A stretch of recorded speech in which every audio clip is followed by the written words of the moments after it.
Grab your phone and open the compass app. See that needle pointing north? It's wrong. Not slightly off, not a rounding error. Your compass is pointing to a spot that's currently racing across the Arctic at 35 kilometers per year. And here's the really weird part. The place it's pointing to isn't even the North Pole. It's a South Pole. Confused? Good. Because the story of how a tiny magnetized needle can guide you across the planet starts with a river of molten iron 2,000 miles beneath your feet. A compass is one of the simplest instruments ever built. Take a thin piece of metal, magnetize it, let it spin freely, and it will always swing to point in the same direction. But why? Every magnet has two poles, a north and a south. Opposite poles attract, same poles repel. Your compass needle is just a tiny magnet, and it's being pulled by the biggest magnet you've ever stood on, the Earth itself.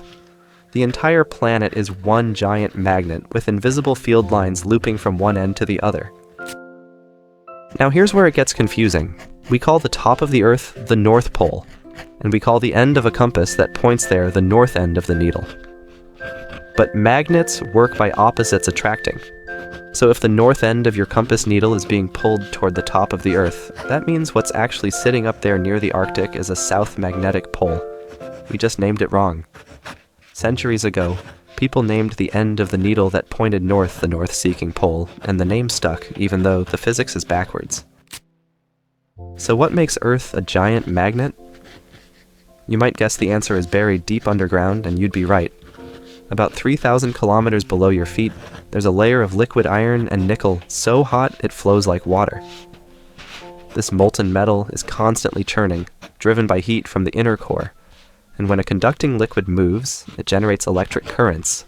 Those currents create magnetic fields, which stir the liquid even more, which creates stronger currents. It's a self-sustaining loop called the geodynamo, and it's been running for billions of years.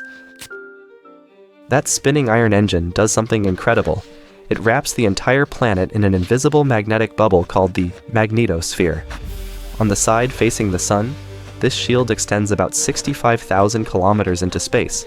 On the far side, it stretches into a tail over 3 million kilometers long, and we need every bit of it.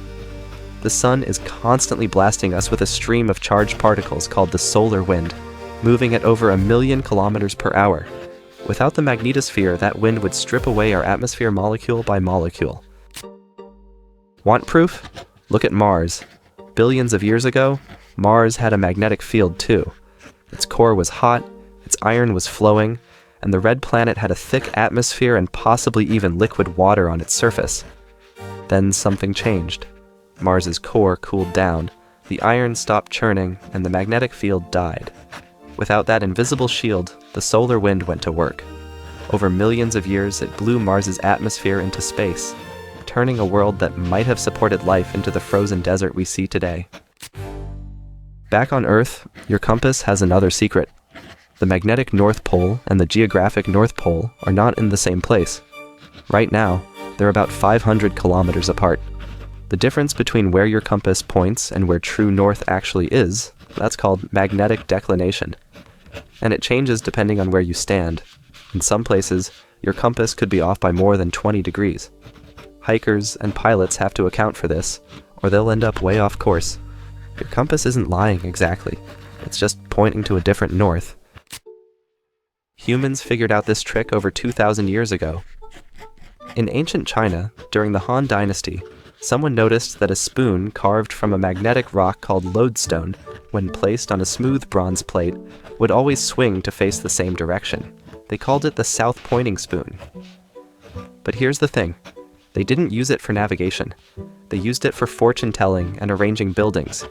It took another 1,000 years before sailors in the Song Dynasty realized this mysterious force could guide ships across the open ocean. Remember how I said your compass doesn't point to the geographic North Pole? Well, it gets worse. The magnetic North Pole isn't even staying put.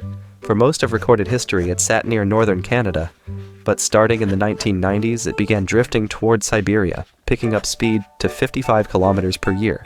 Scientists had to update their navigation models years ahead of schedule because the pole was moving so fast. Recently, it slowed down to about 35 kilometers per year, the biggest deceleration ever measured. But nobody's entirely sure why. And that drift is nothing compared to what's happened before. Earth's magnetic field has completely flipped hundreds of times throughout history. North becomes south, south becomes north. The last full reversal happened about 780,000 years ago, and the process took a few thousand years. During a flip, the field weakens dramatically and multiple magnetic poles can appear scattered around the globe. Your compass would go haywire, spinning to point at spots all over the planet. Scientists think we might be overdue for another one, but there's no need to panic. Life has survived every single reversal so far. So the next time you pull out a compass, think about what's actually happening. A tiny magnetized needle, balanced on a pin, is responding to invisible forces created by a churning ocean of liquid iron at the center of the Earth, reaching up through thousands of kilometers of rock to gently tug that needle into alignment. It doesn't point to true north.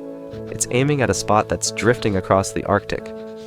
And yet, for 2,000 years, that imperfect signal has guided explorers across oceans, through forests, and over mountains.